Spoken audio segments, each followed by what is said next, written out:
Welcome back to Law Vista. तो आज हम स्टार्ट करने वाले हैं सेक्शन 8। सेक्शन 1 से लेकर 7 तक हम पहले पढ़ चुके हैं। जो कोई भी पीछे रह गया है वो जाकर मेरे वीडियोस देख सकता है और बाकी सेक्शंस को भी समझ सकता है। तो आज हम पढ़ने वाले हैं सेक्शन 8। सेक्शन 8 में क्या बात की जाती है कि कोर्ट स्टैंडर्ड रेंट और परमिटेड इंक्रीज को फिक्स कर सकता है। कोर्ट क्या कर सकता है? स्टैंडर्ड रेंट और परमिटेड इंक्रीज को फिक्स कर सकता है। तो इसका सेक्शन 8 जो है, सेक्शन 8 का सबसेक्शन 1 कहता है subject to the provisions of section 9। Section 9 के सब्जेक्ट में in any of the following case, कोई भी नीचे जो केसेस आ रहे हैं वो सारे केसेस में कोर्ट के पास डिस्क्रिशन है। कोर्ट में, तो कोर्ट के पास में क्या है? डिस्क्रिशन है। Court may upon an application made to it for the purpose, सबसे पहले तो ये डिस्क्रिशनरी पावर है कोर्ट की, और उसके बाद क्या कह रहे हैं? Upon an application made to it for the purpose, यानी कि इस पर्पस के लिए, किस पर्पस के लिए? कि स्टैंडर्ड रेंट फिक्स कर दे कोर्ट या परमिटेड इंक्रीज को फिक्स कर दे। इस पर्पस के लिए अगर कोई एप्लीकेशन आती है कोर्ट के पास तब, या फिर इन एनी सूट और प्रोसीडिंग्स, या किसी अदर सूट और प्रोसीडिंग्स में। तो दो सिचुएशंस हो गई। पहला, अगर कोई एप्लीकेशन कोर्ट के पास आता है for the fixation of standard rent and permitted increase. दूसरा, किसी सूट या प्रोसीडिंग में कोर्ट को ऐसा लगता है कि स्टैंडर्ड रेंट या परमिटेड इंक्रीज को फिक्स करना चाहिए, तो कोर्ट क्या कर सकती है? Court fix the standard rent at such amount as having regard to the provisions of this act and the circumstances of the case the court deems just. यानी कि एक एप्लीकेशन कोर्ट के पास आई है या फिर कोई एक सूट या प्रोसीडिंग में कोर्ट को लगता है कि स्टैंडर्ड रेंट और परमिटेड इंक्रीज को फिक्स करना चाहिए, तो कोर्ट क्या कर सकती है? इस एक्ट के प्रोविजंस को नज़र में रखते हुए और सर्कमस्टांसेस को देखते हुए कोर्ट क्या कर सकती है? स्टैंडर्ड रेंट को फिक्स कर सकती है एट सच अमाउंट। कौन से अमाउंट पे? जो कोर्ट को ठीक लगता है, जो अमाउंट कोर्ट को जस्ट और रीजनेबल लगता है। इसका क्लॉज ए क्या कहता है? इसका क्लॉज ये कहता है where the court is satisfied that there is no sufficient evidence to ascertain the rent at which the premises were let in any of the following cases mentioned in paragraph 1, 2 of subclause B of clause 14। इसमें क्या कह रहा है? ऊपर हमने पढ़ा था कि कोर्ट कुछ सिचुएशंस होगी जिसमें क्या करेगा? रेंट फिक्स करेगा। तो उसमें सबसे पहली सिचुएशन क्या है? इसमें सबसे पहली सिचुएशन ये है कि जब कोर्ट ये सेटिस्फाइड है, कोर्ट को ये सेटिस्फेक्शन है कि हमारे पास में कोई सफिशिएंट एविडेंस नहीं है, कोई ऐसा एविडेंस नहीं है जिससे हम ये असर्टेन कर सके, जिससे हम ये अंदाज़ा लगा सके कि जो प्रीमाइसेस रेंट पे दी गई थी वो उस वक्त, जब प्रीमाइसेस रेंट पे दी गई थी तो उस वक्त क्या रेंट था। मैं आपको सेक्शन 7 के सब क्लॉज बी पे लेकर जाती हूँ। ये देखिए, इसका क्लॉज बी क्या कह रहा है कि जब कोर्ट ने स्टैंडर्ड रेंट फिक्स नहीं किया हुआ है then subject to the provisions of 6 and 8। पहला, जो रेंट, कौन सा रेंट? जो फर्स्ट डे ऑफ अक्टूबर 1987 पे दिया गया था। फर्स्ट डे ऑफ अक्टूबर 1987 पे प्रीमाइसेस अगर लेट की गई थी तो वो रेंट। दूसरी बात क्या कह रहे थे कि अगर उसके पहले दी गई थी, यानी फर्स्ट डे ऑफ अक्टूबर को नहीं दी गई थी, उसके पहले कभी दी गई थी, तो वो rent plus an increase of 5%। यहाँ तक कि हमको ये बात समझ में आ गई थी कि अगर रेंट कोर्ट ने नहीं फिक्स किया है तो ये जो होगा 1 और 2 के हिसाब से जो होगा वो हमारा स्टैंडर्ड रेंट हो जाएगा। नीचे क्या कह रहे हैं? नीचे सेक्शन 8 में क्या बात की जाती है? सेक्शन 8 में बात की जाती है कि अगर कोर्ट के पास में ऐसा कोई एविडेंस ही नहीं है जिससे कोर्ट ये डिसाइड कर सके कि कौन सा अमाउंट, एट विच अमाउंट जो था वो रेंट डिसाइड किया गया था, यानी कि सब क्लॉज बी ऑफ क्लॉज 14 में जो रेंट है उस रेंट का जो अमाउंट है उस पर कोर्ट अंदाज़ा नहीं लगा पा रही है, ऐसी सिचुएशन आ गई है। पहला जो ये है ये केस हो गया। दूसरा केस क्या है? Where by reason of the premises having being let at one time as a whole or in parts and at another times in parts or as a whole or for any other reasons. यानी कि एक premises है, वो एक बार जो है वो समझ लो कि 3 रूम्स है, तो एक बार क्या किया गया? तीनों रूम को एक बार रेंट पे दिया गया था, फिर उसके बाद क्या किया? अलग अलग एक एक रूम को रेंट पे दिया गया, या फिर वाइस वर्सा। तो ऐसी सब अगर सिचुएशंस हो गई है तो ये दूसरा केस हो गया। Third case is where any premises have been or are let rent free or at a nominal rent or for some consideration in addition to the rent. ऊपर हमने पहले पढ़ा हुआ है, पहले के वीडियोस में मैंने बताया है नॉमिनल और कंसेशनल रेंट मतलब क्या होता है कि बहुत थोड़ा सा रेंट। तो अगर कोई प्रीमाइसेस है वो अगर लेट की गई है रेंट फ्री, यानी कि उस पर रेंट ही नहीं है, या फिर बहुत थोड़ा सा रेंट है, या फिर कोई कंसिडरेशन है इन एडिशन टू रेंट, यानी कि आप रेंट भी दो और थोड़ा सा कोई और कंसिडरेशन है। फॉर एग्जाम्पल कि अगर कोई लैंड है उसको रेंट पे दिया गया है और उसमें से कोई अगर फ्रूट्स वगैरह है और वो जो है साथ में दिया जा रहा है, तो ये क्या हो गया, एक एडिशनल कंसिडरेशन हो गया। तो ये थर्ड सिचुएशन हो गई। फोर्थ सिचुएशन क्या कहती है, where there is any dispute between the landlord and the tenant regarding the amount of standard rent. अब फोर्थ सिचुएशन क्या कहती है कि जो लैंडलॉर्ड है और टेनेंट है, लैंडलॉर्ड और टेनेंट के बीच में डिस्प्यूट है, और डिस्प्यूट किस चीज़ से रिलेटेड है कि वो लोग ये डिसाइड नहीं कर पा रहे हैं कि स्टैंडर्ड रेंट क्या है। तो जब ये दोनों के बीच में डिस्प्यूट है तभी भी कोर्ट क्या कर सकता है, स्टैंडर्ड रेंट को फिक्स कर सकता है। अब आता है इसका सबसेक्शन 2। सबसेक्शन 2 कहता है if there is any dispute between the landlord and the tenant regarding the amount of permitted increase, the court may determine such amount. पहले हमने पढ़ा कि स्टैंडर्ड रेंट से रिलेटेड अगर कोई डिस्प्यूट है। दूसरी सिचुएशन क्या कहती है कि अगर लैंडलॉर्ड और टेनेंट के बीच में डिस्प्यूट है regarding to the permitted increase, permitted increase का क्या अमाउंट हो उससे रिलेटेड में इन लोगों के बीच में डिस्प्यूट है। थर्ड क्या कहता है, if any application for fixing the standard rent and for determining the permitted increase is made by tenant.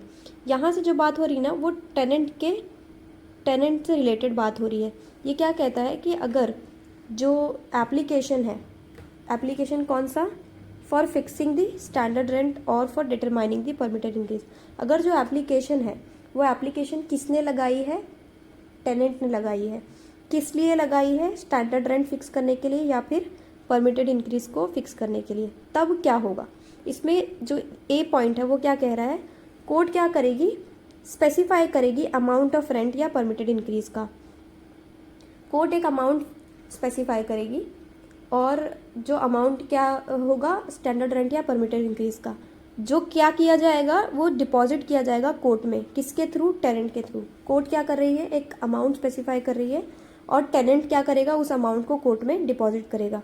और फिर कोर्ट एक ऑर्डर करेगी, जिस ऑर्डर के थ्रू कोर्ट डायरेक्ट करेगी टेनेंट को deposit such amount in court or at the option of the tenant make an order to pay to the landlord such amount thereof. यानी कि court एक amount fix कर रही है और वो ऑर्डर के थ्रू कोर्ट क्या कर रही है, वो अमाउंट को टेनेंट के थ्रू कोर्ट में डिपॉजिट करवा रही है।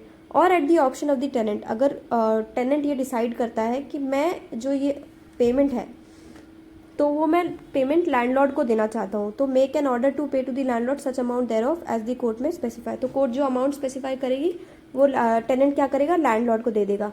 Pending the final decision of the application, यानी कि जब तक के जो एप्लीकेशन है हमारा वो फाइनली डिसाइड नहीं हो जाता तब तक के वो अमाउंट क्या रहेगा, वहाँ पे डिपॉजिटेड रहेगा।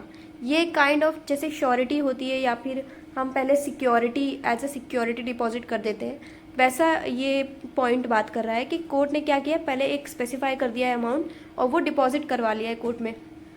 अब जब तक के फाइनल डिसीजन नहीं होता एप्लीकेशन का तब तक के वो जो अमाउंट है वो डिपॉजिटेड रहेगा। And a copy of the order shall be served upon the landlord, और जो भी कॉपी ऑफ ऑर्डर रहेगा वो लैंडलॉर्ड को भी सर्व किया जाएगा।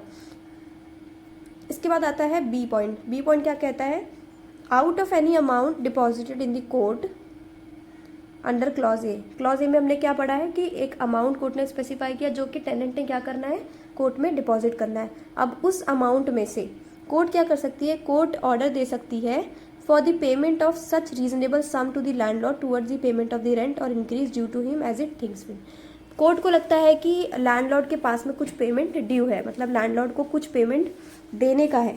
टेनेंट ने जो अमाउंट कोर्ट में डिपॉजिट किया है उसमें से लैंडलॉर्ड के पास में कुछ अमाउंट बकाया है जो टेनेंट ने देना था लैंडलॉर्ड को।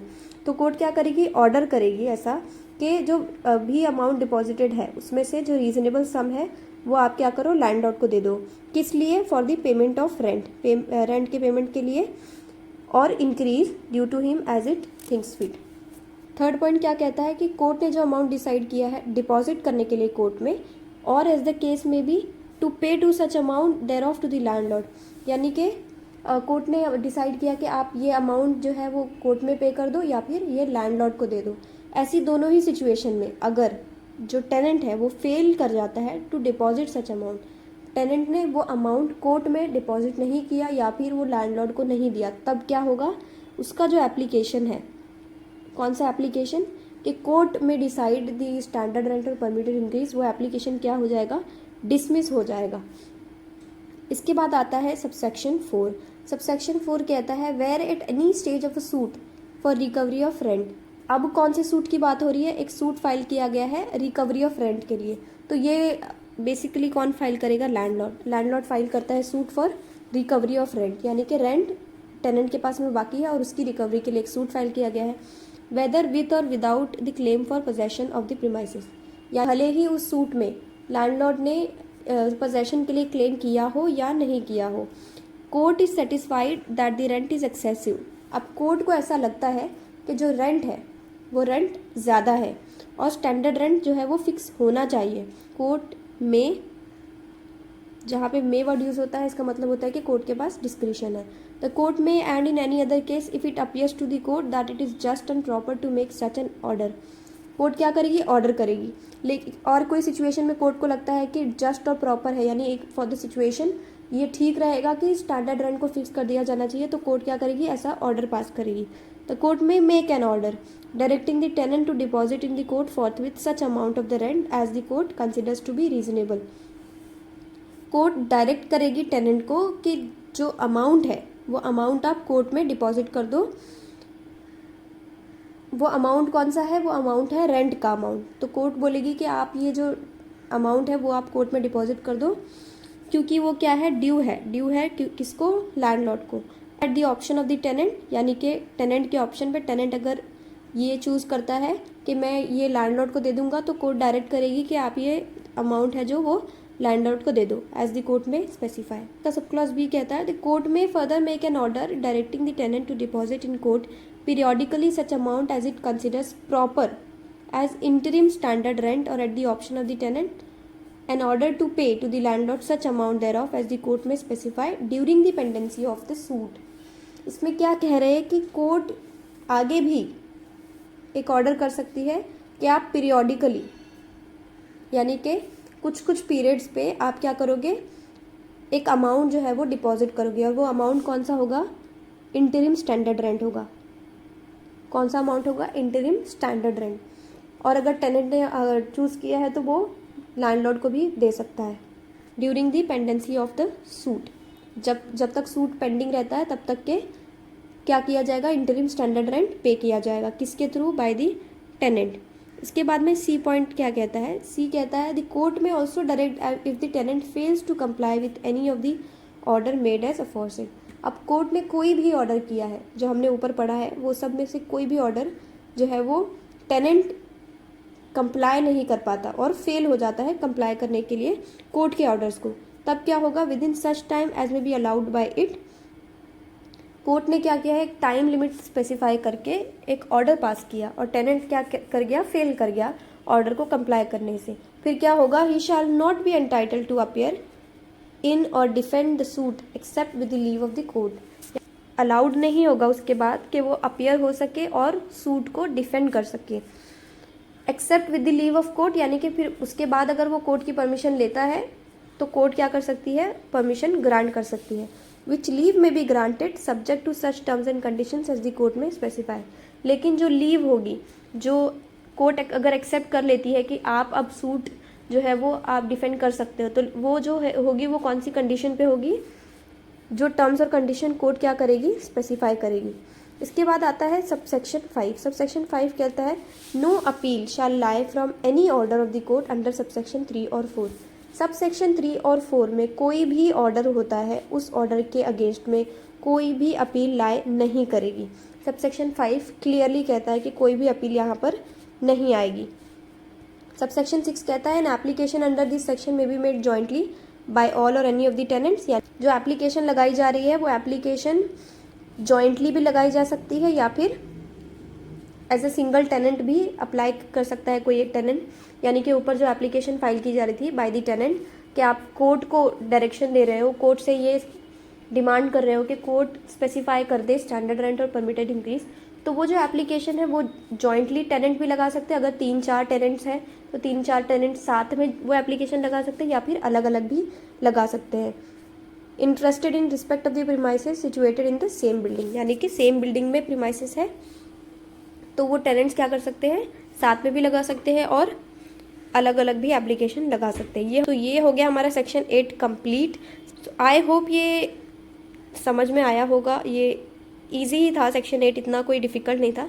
अगेन अगर कोई आपको डिफ़िकल्टी लगती है, कोई कन्फ्यूजन अराइज होता है तो आप मुझे कमेंट सेक्शन में पूछ सकते हैं और मैं ट्राई करूँगी कि हर एक क्वेश्चन का मैं आंसर दे सकूँ।